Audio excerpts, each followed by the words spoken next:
Hoy quiero hablar de estilo de vida saludable.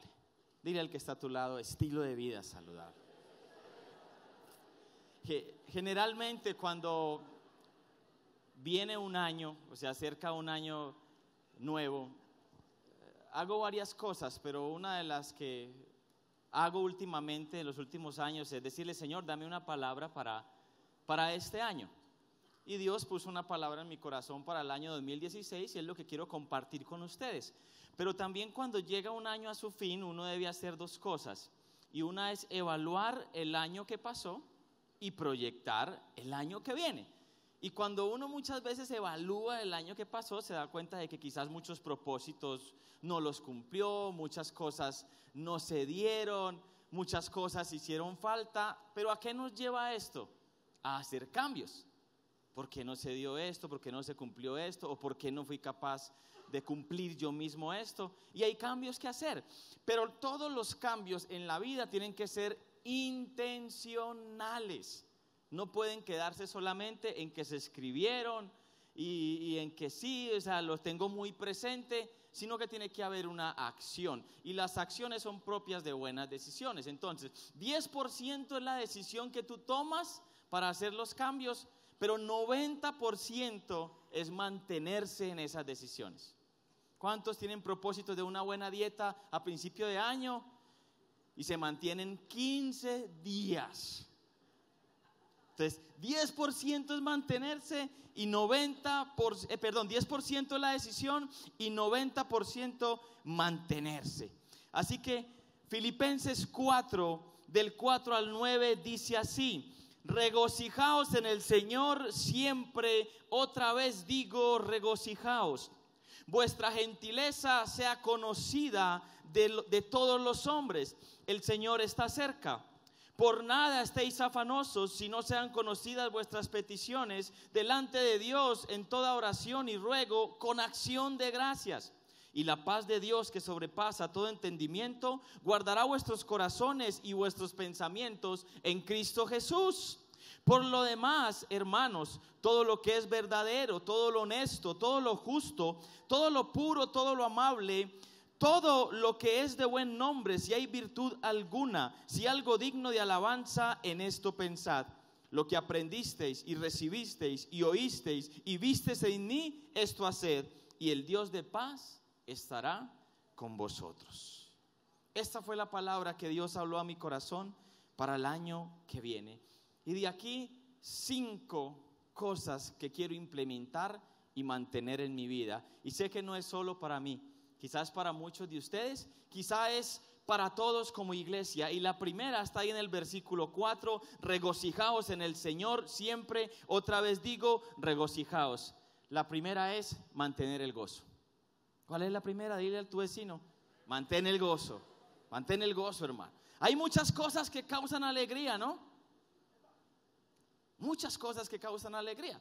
Un cumpleaños, el regalo que te dan en un cumpleaños causa alegría.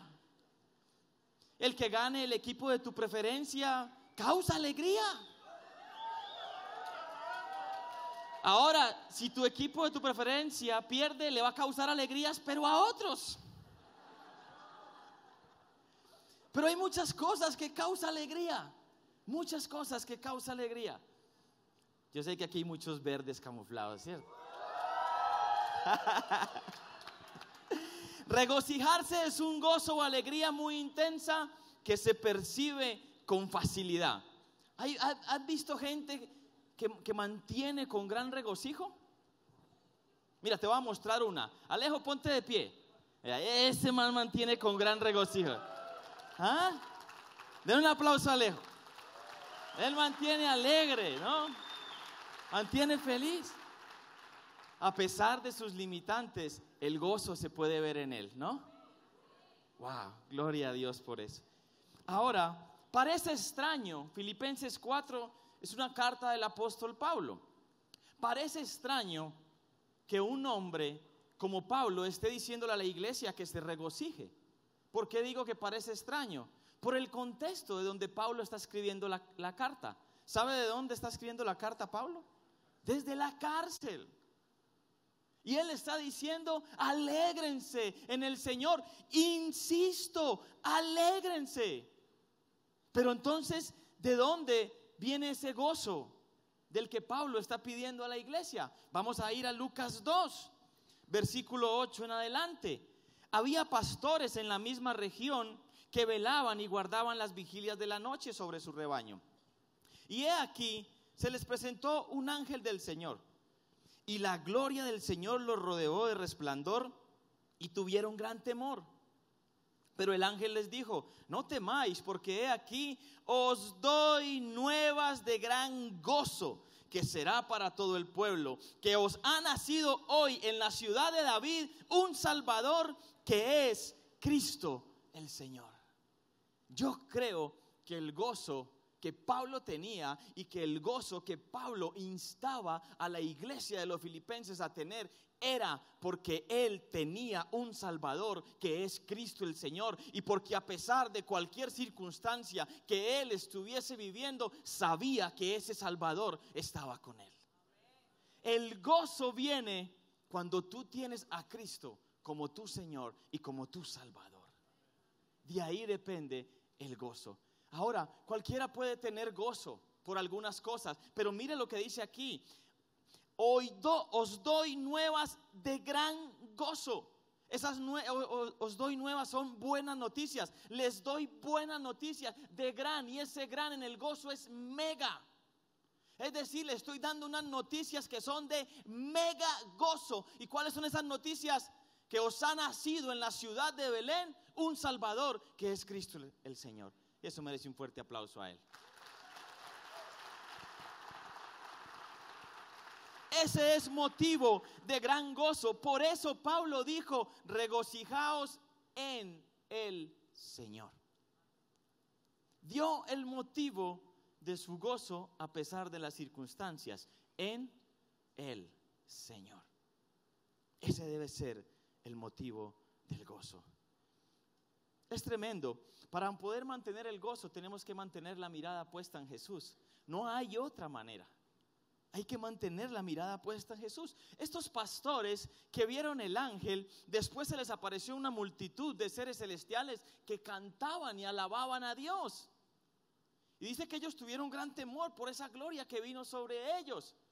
Pero ellos no se contentaron con eso. Ellos fueron a ver a Jesús. Ellos no se contentaron con ver los ángeles y las huestes celestiales. Ellos querían ver al que había enviado los ángeles y las huestes celestiales. Mantén la mirada puesta en Jesús. Había por esa misma época un hombre llamado Simeón, y por el Espíritu Santo le había sido revelado que no vería muerte hasta ver al Salvador. Cuando vio a Jesús dijo, ahora puedes despedir tu siervo en paz, porque mis ojos han visto al Salvador.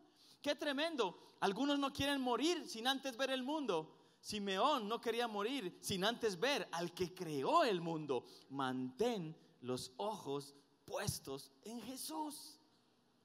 ¿Y qué de los reyes magos? Ellos fueron los que vieron la gran estrella de Belén en el cielo iluminar todo el firmamento y la tierra.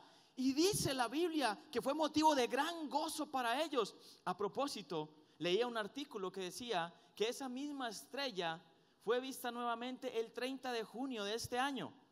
Es curioso, se vio cuando nació Jesús y se vuelve a ver ahora que las señales de su regreso son tan claras. Pero ellos no se contentaron solo con ver la luz sobre Belén. Ellos caminaron por largo camino para ver la luz de Belén.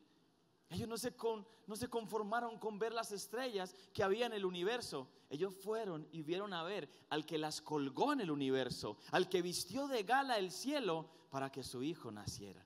Eso merece otro fuerte aplauso al Señor. Wow. Mantén la mirada puesta en Jesús. El cielo y la tierra celebran que nos ha nacido un Salvador. En Lucas 15 hay 3 parábolas.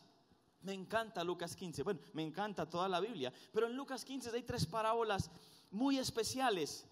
Una, la oveja perdida. 2, la moneda perdida. Y 3, el hijo perdido. Y los tres son encontrados. Y a los tres encontrarse, el resultado es que hay fiesta y gran gozo. Lucas 15, mira lo que dice del 5 al 7, hablando de la oveja perdida. Y cuando la encuentra, la pone sobre sus hombros, gozoso. Y al llegar a casa, reúne a sus amigos y vecinos diciéndoles: gozaos conmigo, porque he encontrado mi oveja que se había perdido. Versículo 7, os digo que así habrá más gozo en el cielo por un pecador que se arrepiente que por 99 justos que no necesitan arrepentimiento. Gozo, ¿qué pasó? Encontraron la oveja perdida, gozo, fiesta, celebración en la tierra y en el cielo. ¿Ves las nuevas de gran gozo? Ahora mira la moneda perdida. Versículo 9, y cuando la encuentra, reúne a sus amigas y vecinas diciendo: gozaos conmigo, porque he encontrado la dracma que se me había perdido. Así os digo que hay gozo delante de los ángeles de Dios por un pecador que se arrepiente. Encuentran la moneda, que hay fiesta, gozo, celebración. ¿Dónde? En el cielo y en la tierra. ¿Y qué pasa con el hijo perdido? Versículo 22, pero el padre dijo a sus siervos: sacad el mejor vestido y vestidle, y poned un anillo en su mano y calzado en sus pies, y traed el becerro. El becerro gordo no era para cualquier cosa, no era como en la Navidad, no, trae el marrano cualquiera, ese marrano costeño, no. El becerro gordo era para una ocasión sumamente especial.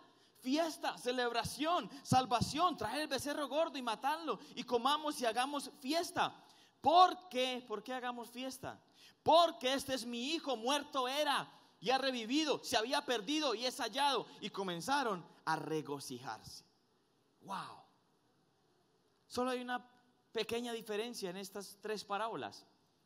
Y la única que hay es que por la oveja perdida fueron, que por la moneda perdida levantaron todo y barrieron y buscaron en todas partes hasta encontrarlas, pero por el hijo perdido nadie fue. Según la cultura judía, el que debía ir por ese hijo menor era el hermano mayor, pero no fue. Pero tú y yo tenemos un hermano mayor que se bajó del cielo, dejó su casa, dejó su trono y se bajó y vino en busca de nosotros, los hermanos menores, porque Él es el primogénito, el primero entre muchos hermanos. ¿No te impacta? No logro aterrizar la idea de que el Hijo de Dios vino y se metió en el vientre de su propia creación. ¿Cómo es eso? Y no creo que lo hizo quejándose. Yo creo que lo hizo con gozo, porque los ángeles cantaban: gloria a Dios en las alturas y en la tierra paz a los hombres, buena voluntad. Y creo que cuando Dios hizo la creación, no la hizo quejándose. Cuando miran las flores, los pájaros, la diversidad que tenemos, Dios, la Trinidad, tuvo que haberlo hecho cantando. Es increíble que la gente no crea, viendo tanto diseño, que hay un diseñador detrás de todo esto. Tiene que haberlo. Y es Cristo el Señor. Wow.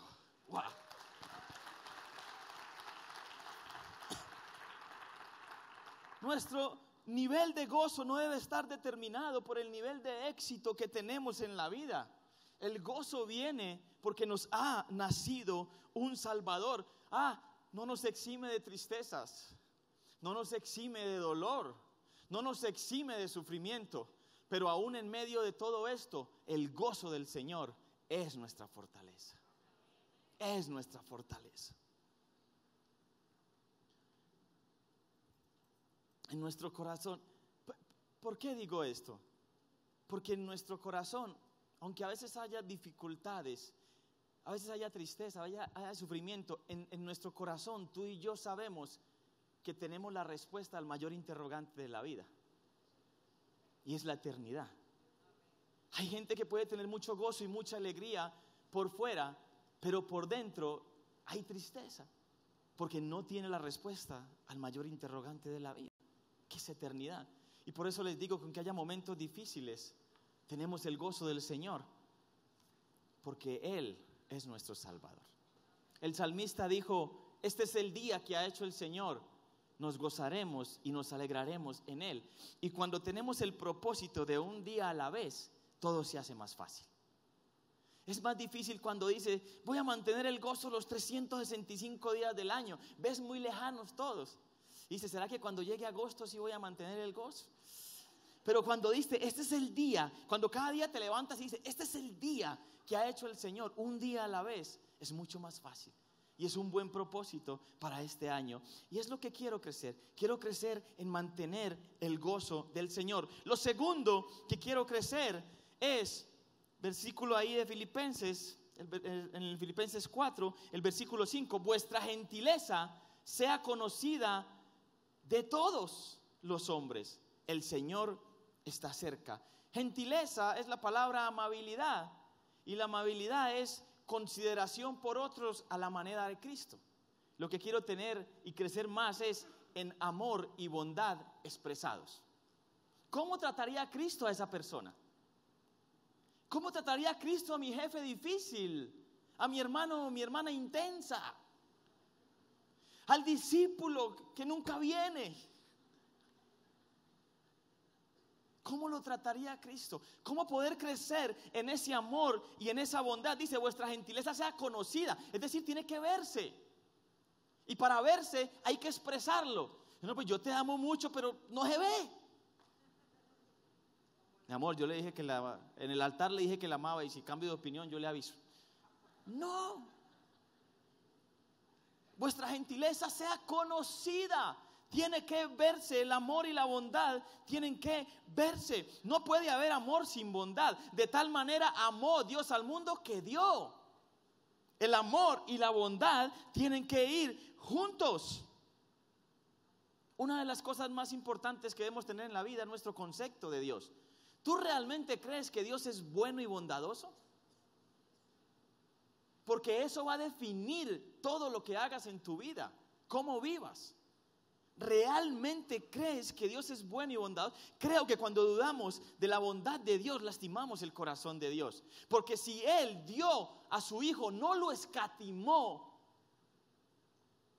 ¿por qué dudamos de otras cosas? Incluyéndome, creo que lastimamos el corazón de Dios cuando dudamos de que Él es bueno, de que Él es bondadoso.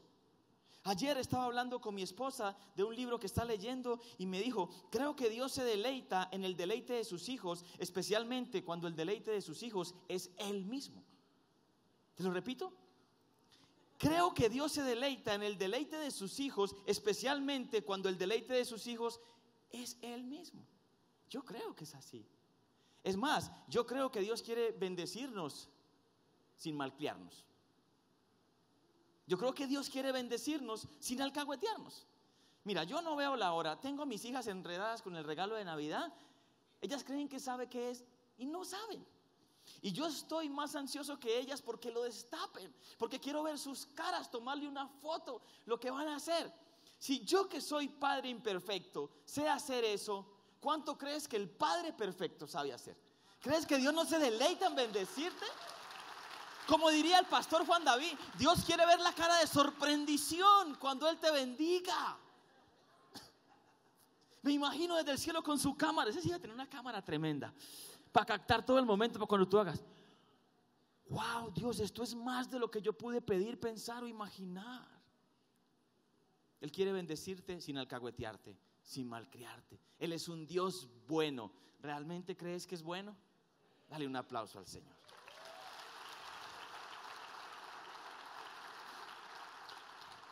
Esa bondad de Dios es tan poderosa que esa bondad nos guía al arrepentimiento. Mira esto, en Lucas 5, del 10 en adelante, está la historia de Pedro, cuando viene de pescar toda la noche. Y Jesús está predicando y le dice, Pedro, préstame tu barca.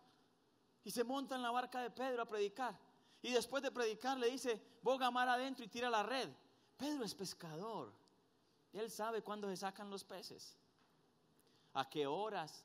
¿Cómo? Para que un carpintero venga y le diga que vuelva y tire la red.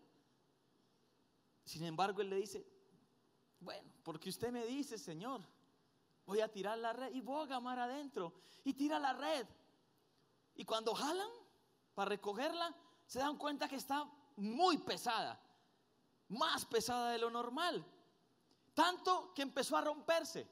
Y tuvieron que llamar las otras barcas, los otros pescadores. Y cuando repartieron, dice que las barcas empezaron a hundirse.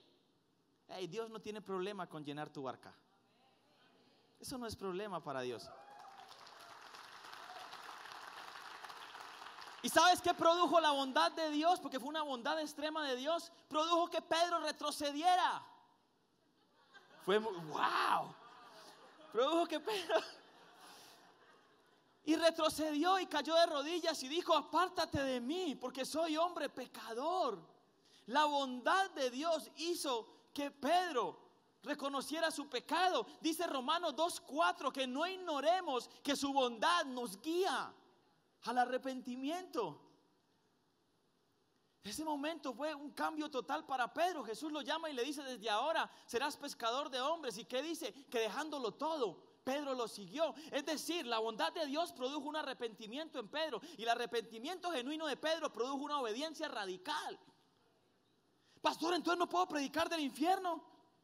Sí, Jesús habló más del infierno que cualquier otra persona, pero predícale a la gente que Jesús los salvó del infierno. ¿Me hago entender? Porque si predicas del infierno sin predicar la bondad de Dios, produces en la gente una obediencia externa por temor a las consecuencias, no porque aman a Dios. A muchos convictos, cuando le leen su sentencia, lloran y les da dolor, no porque aman la justicia, sino por las consecuencias de haber transgredido esa justicia. Una cosa es llorar porque ofendiste a Dios, y otra cosa es llorar porque temes las consecuencias de haber ofendido a Dios. Génesis 6:6 dice que Dios, al ver la maldad del hombre, le dolió en su corazón. El dolor es porque ofendemos a Dios, no porque Dios nos quite sus privilegios. David decía: Señor, tu presencia. Saúl decía: Señor, mi ministerio. ¿Me hago entender? Necesitamos una obediencia que venga del amor, porque Jesús dijo: si me amáis, guardad mis mandamientos. Algunos me preguntan: pastor, si tengo sexo con la novia, ¿me puedo ir al infierno? Si no diezmo, me toca la paila número 10. Yo les digo, piensa en si lo que estás haciendo está causando dolor al corazón de Dios. Eso es. Dios es amoroso y bondadoso, es parte de su esencia. Y nosotros, como sus hijos, tenemos que mostrar esa misma bondad, porque Él puso esa esencia en nosotros. Aprovechemos cada día para expresar el amor y la bondad de Dios. Honremos la gente, sirvamos a otros, bendigamos, abracemos, sonriamos. No dejemos que nadie se nos escape. A propósito de no dejar que nadie se nos escape, un día escuché una historia de un hijo que le dijo al papá: papá, y le trajo la foto: mira la chica a la que le estoy hablando. Y el papá la miró y era hermosa, y miró la cara del hijo y dijo: ¿y te está prestando atención? Sí, papá. Y de una el papá salió corriendo y quebró el marrano donde tenía todos los ahorros de toda la vida, y fue a una joyería y compró un anillo de diamantes y dijo: ve ya y ponlo en ese dedo y no dejes que se te escape. La gente que no conoce a Dios afuera es preciosa, y no debemos dejar que ninguno se nos escape. Amén.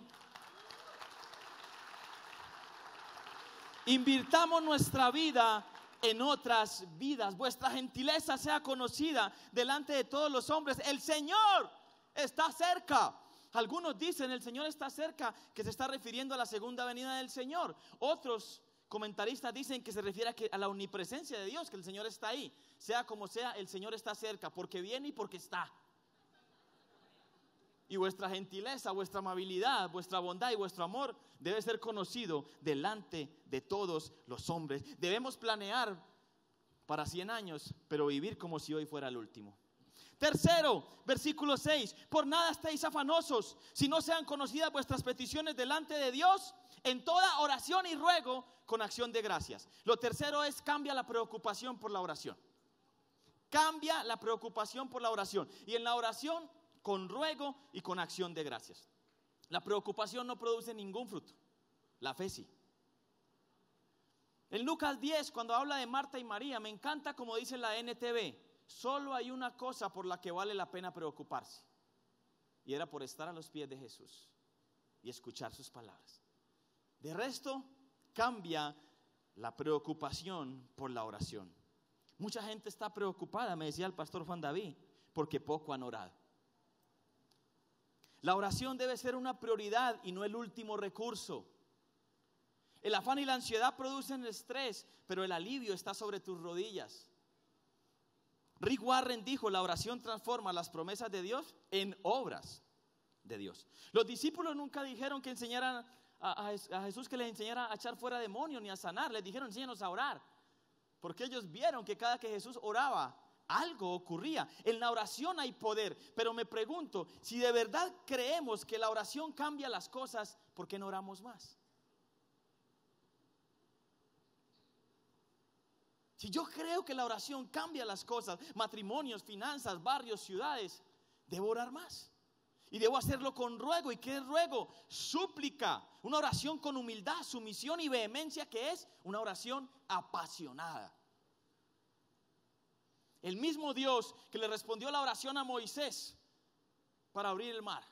El mismo Dios que le respondió la oración a David para no quitar su presencia. El mismo Dios que le respondió la oración a Elías para abrir y cerrar los cielos, es el mismo Dios al que tú le oras. Y es el mismo ayer, hoy y por los siglos de los siglos. Personajes diferentes, mismo Dios. Personajes diferentes, mismo Dios. George Mueller, uno de los mayores misioneros que ha existido en el mundo. George Mueller, un hombre tremendo. Y estaba en el seminario estudiando para ser pastor, pero a pesar de eso, su vida era pecaminosa total antes de sus 30 años. Hasta que un día llegó a un grupo pequeño como una célula. Y en esa célula realmente se encontró con Jesús. Y hubo un cambio en su vida ese día en ese pequeño grupo. Y le dijo, Señor, si en realidad me estás llamando para el ministerio, porque el ministerio muchos estudiaban porque el gobierno lo pagaba y era muy bien pago. Y por eso lo hacían. Pero George le dijo, si me está llamando para el ministerio, entonces confírmame. Y Dios le confirmó que iba a ser un misionero. ¿Qué hizo? Fue y le dijo a su papá que él iba a ser un misionero. Y su papá no le creyó y dijo que no iba a invertir un peso en él. Y él quería inscribirse en la escuela de misiones. Entonces, ¿qué hizo George Mueller? Oró por 2 meses, oró. Y a los 2 meses Dios le dijo, ve a inscribirte en la escuela de misiones. Y se fue, y hizo la fila pelao. Y sintió que alguien antes de llegar a la matrícula le metió la mano al bolsillo. Y cuando llegó a la matrícula sacó y era exactamente el valor de la matrícula. Fue y le contó el milagro a su papá. Y le dijo que Dios había puesto una nación en su corazón. Y el papá le dijo, no te apoyo. 30 años he invertido en ti y tu vida es pecaminosa. A veces pasa así, no nos creen que hemos cambiado. ¿Usted? No. ¿Qué hizo George Mueller? Oró por un año. Oró por un año. Al año Dios le dijo, ve a esa nación. Llegó a esa nación y buscó la única iglesia que había. Y se presentó y preguntó por el pastor porque él quería decirle al pastor que él se había graduado del seminario y que ahora iba como misionero y ponerse al servicio de ellos. Y le dijeron, el pastor renunció, ahora usted es contratado. Y lo contrataron. Y cuando comenzó a predicar se dio cuenta de que todos esos primeros puestos en donde se sentaban los pastores y la gente prominente eran pagados, así como ellos pagan para sentarse ahí. Y él dijo, no más eso. Predicó sobre el diezmo y sobre la ofrenda y dijo que esos privilegios eran quitados y que no se iba a pasar más las canastas, sino que se iban a poner 2 cajones a cada entrada de la iglesia y que la gente iba a dar conforme a la palabra de Dios. Y la gente empezó a dar y dio aún más. Entonces Dios puso en el corazón de George Mueller el sueño de orfanatos. Pero él no se lo dijo a nadie. Simplemente, ¿qué hizo? Oró. ¿Y sabes qué? Un día se acerca un hombre y me dice, Dios me ha hablado que apoye tu visión, y él no se la había contado a nadie, de montar orfanatos. Y en 60 años, nadie, ningún misionero y ninguna agencia misionera ha construido tantos orfanatos como los que construyó George Mueller. Escúchame esto, teniendo 94 años, 60 años después, estaba en su lecho de muerte con su mejor amigo. Y su mejor amigo lo escuchó orando por un amigo que conoció a los 30 años en esos grupos pequeños, y el cual nunca quiso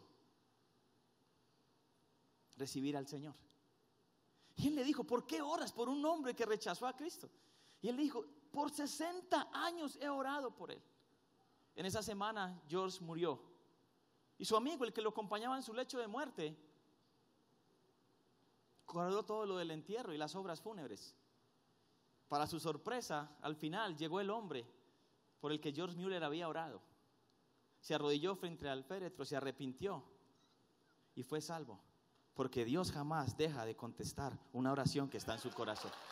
Cambia la preocupación por la oración. Ahora, incluye en la oración la gratitud, porque la fe crece en el suelo de la gratitud. Si tú miras lo que Dios ha hecho y no lo que Él no ha hecho, tu fe crece. Pero si te concentras en lo que no ha hecho y dejas de agradecer lo que sí ha hecho, tu fe decae. La revista Mente y Cuerpo publicó hace unos años atrás un artículo titulado 20 maneras de sentirse más sereno, feliz y saludable. ¿Y sabes cuál es la primera razón? Tener un corazón agradecido. Hasta la gente secular sabe que la gratitud hace que tengas una vida más saludable.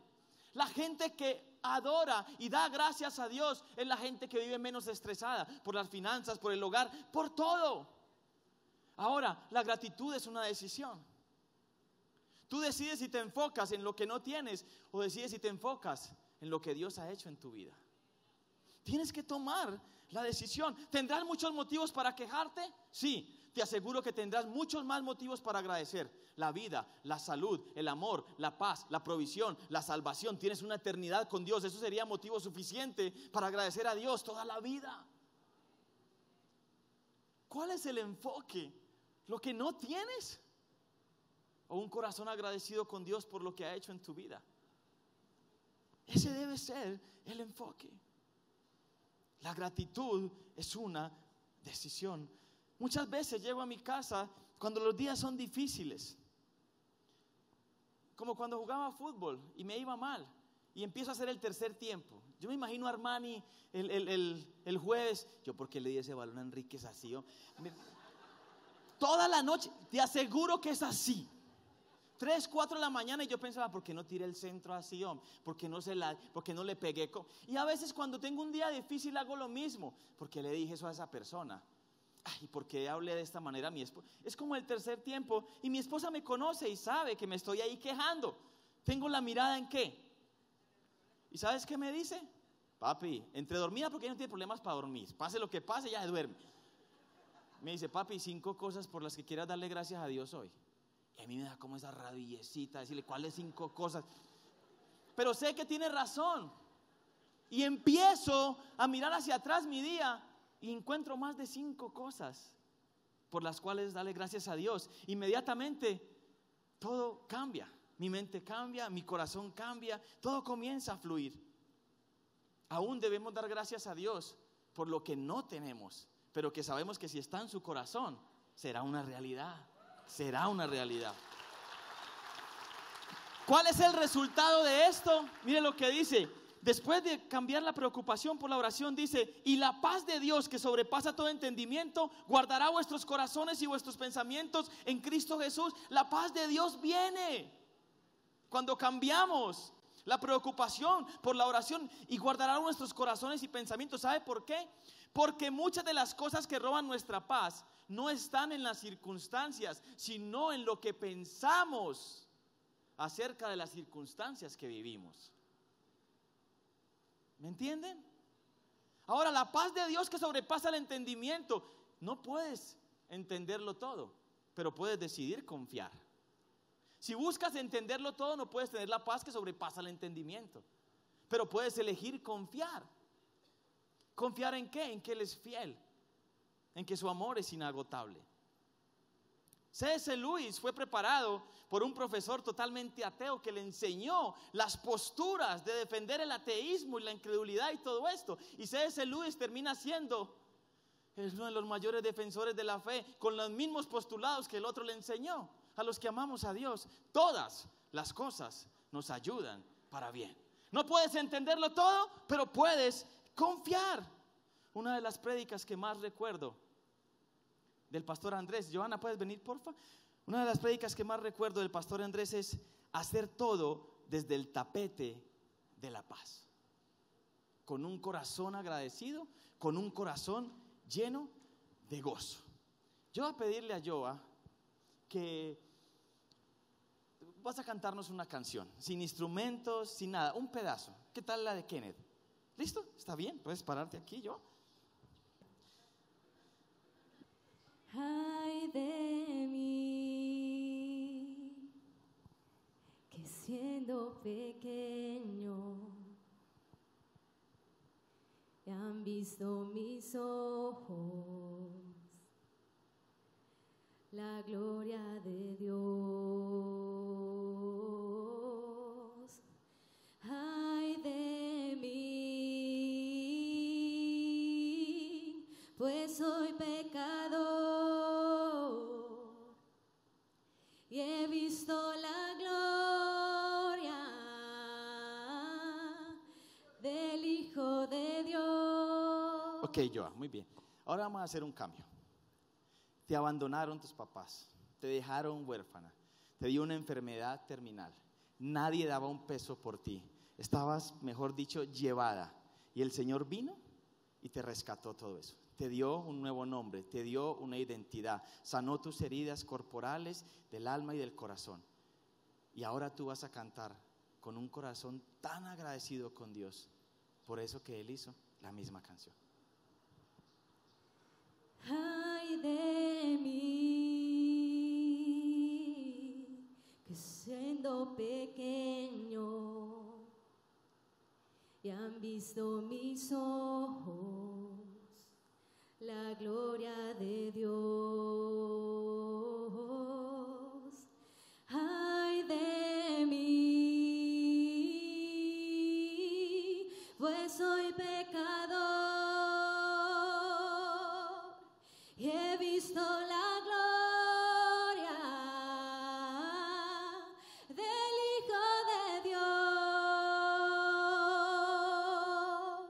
¡Wow! Fuerte aplauso.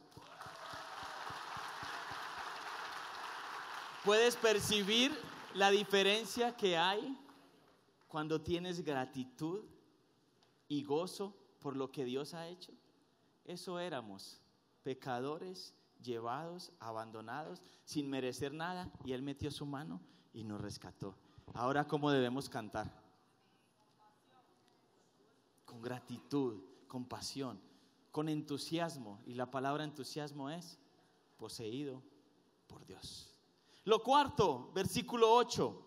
Por lo demás, hermanos, todo lo que es verdadero, todo lo que es justo, todo lo puro, todo lo amable, todo lo que es de buen nombre, si hay virtud alguna, si algo digno de alabanza, en esto pensad. Lo que aprendisteis y recibisteis y oísteis y visteis en mí, esto haced, y el Dios de paz estará con vosotros. Pablo comprendía la influencia de los pensamientos. Él sabía que no hay acción que no esté precedida por un pensamiento. Con frecuencia tenemos que someter los pensamientos a Dios porque les gusta rebelarse, les gusta agarrar por donde no es. Aquello que permitimos ocupe nuestra mente, tarde o temprano determinará nuestras palabras, emociones y acciones. Por eso tenemos que renovar la mente, y por eso dice todo lo bueno en esto pensad, pero inmediatamente lo pega con decir lo que aprendiste y recibiste, esto haced. Porque lo cuarto es pensad bien, haced bien. Es consecuente lo que pienso con lo que hago. Entonces, un buen ejercicio que debo hacer para renovar la mente es pensar en lo que estoy pensando y evaluar si lo que estoy pensando está de acuerdo con los pensamientos de Dios, y si no, desecharlo. ¿Me hago entender? Pensar bien, actuar bien. ¿Cuál es el resultado de esto? Dice, el Dios de paz Escúchame esto. La paz de Dios es una bendición, pero el Dios de paz es todo. La provisión de Dios es una bendición, pero el Dios que provee es todo. La sanidad de Dios es una gran bendición, pero el Dios que sana es todo. La bendición de Dios es una gran bendición, pero el Dios que bendice es fenomenal. Yo no solo quiero tener la paz de Dios, yo quiero tener el Dios de paz. Yo pensé que ahí terminaba todo lo que Dios me había dado. Y Dios me dijo, lee los versículos 1 al 3 de Filipenses 4 y encontrarás un punto más, y es el quinto. Así que, hermanos míos, amados y deseados, gozo y corona mía, estad firmes en el Señor, amados. Ruego a Evodía y a Síntique que sean de un mismo sentir en el Señor. Asimismo te ruego también a ti, compañero fiel, que ayudes a estas que combatieron juntamente conmigo en el Evangelio, con Clemente y también con los demás colaboradores míos, cuyos nombres están escritos en el libro de la vida. Había un desacuerdo entre dos mujeres y Pablo está preocupado por eso. Y está diciéndole a un colaborador suyo que por favor ayude a esas mujeres en el desacuerdo. ¿Puedes subir por favor la alabanza? Lo último que Dios me dijo: mantén el corazón puro y sano. No puede haber paz, no puede haber gozo si el corazón está herido. Imposible. Si el corazón está cargado, no puedes tener paz, no puedes tener gozo. Recuerdo la historia de dos hermanas que por 25 años no se hablaban. A los 25 años se encontraron. Ya no se acordaban por qué había sido la pelea, pero el corazón seguía herido. Mantén el corazón puro y sano. Termino con esto, iglesia. Uno de los grandes boxeadores de los Estados Unidos noqueaba a todo el mundo en los primeros 2 asaltos, pero nunca concedía una entrevista. Nunca. Hasta que un día dijo: voy a hablar a los medios. La gente se volvió loca. La gente empezó a especular con la entrevista de este gran deportista, de este gran hombre. ¿Cuál sería el motivo de su fuerza? Algunos decían: es su entrenador, nadie puede pagar lo que él le paga a su entrenador. Otros decían: él se entrena de una manera como nadie. Triple jornada está entrenando, vive para eso. Otros decían: no, es su fortaleza mental. Todos especulaban hasta que llegó el día de la entrevista. Lo sientan, las cámaras firmes, las luces, todos listos para registrar el secreto de este gran triunfador, de este hombre exitoso. Sus palabras fueron: cuando entro al ring, imagino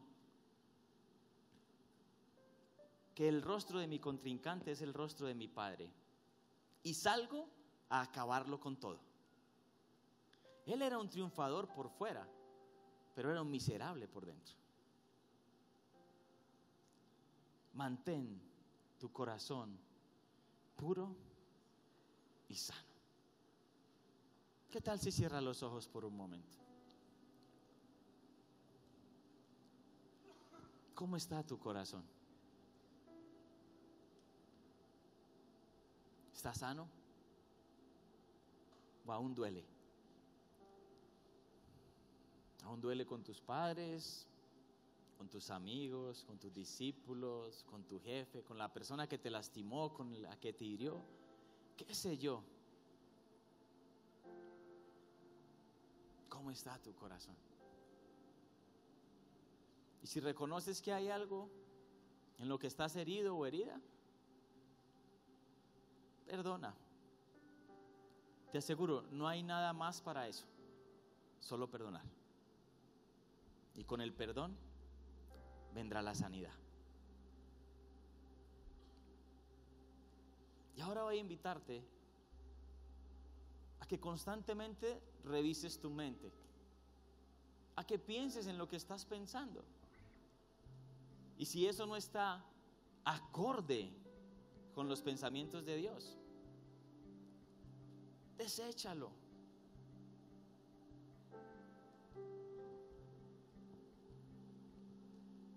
Tercero, entrega tus cargas a Dios. Cambia la preocupación por la oración. Entrégalo. Confía en Dios. Confía en su bondad.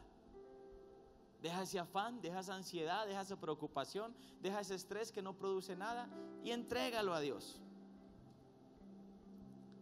Lo cuarto, nunca pierdas la oportunidad de expresar el amor y la bondad de Dios.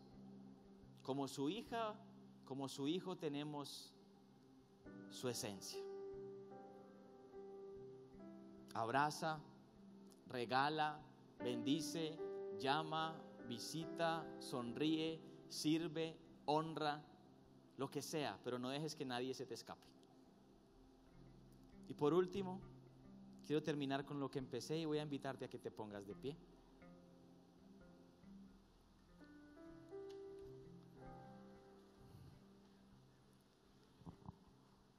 Y es, vive en el gozo. Mantén el gozo. Hay una palabra que define gozo. Una palabra del hebreo que es yil.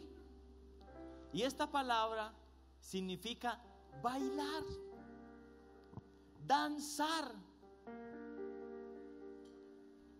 La traducción antigua dice que era como dar vueltas, como lo hizo David cuando llegó con el arca a su ciudad. Que lo que vamos a hacer ahora sea una muestra de cómo vamos a vivir este año que viene, comenzando desde ya, en diciembre, manteniendo el gozo en el Señor. Vamos todos a danzar.